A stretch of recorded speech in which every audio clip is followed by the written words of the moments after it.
وہ مریض جس نے بعد میں روزوں کی قضا دینی تھی لیکن قضا نہیں دے سکا اور اسی حالت میں فوت ہو گیا، اب اس کا کیا ہوگا؟ اس مسئلے میں اختلاف موجود ہے۔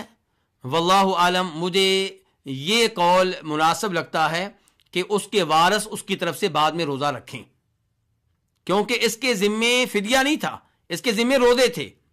اور نبی علیہ السلام فرماتے ہیں صحیح حدیث میں کہ جو فوت ہو جائے اور اس کے ذمے روزے ہوں، من مات وعلیہ صیام صام عنہ ولیہ، تو اس کی طرف سے اس کے وارث روزے رکھیں۔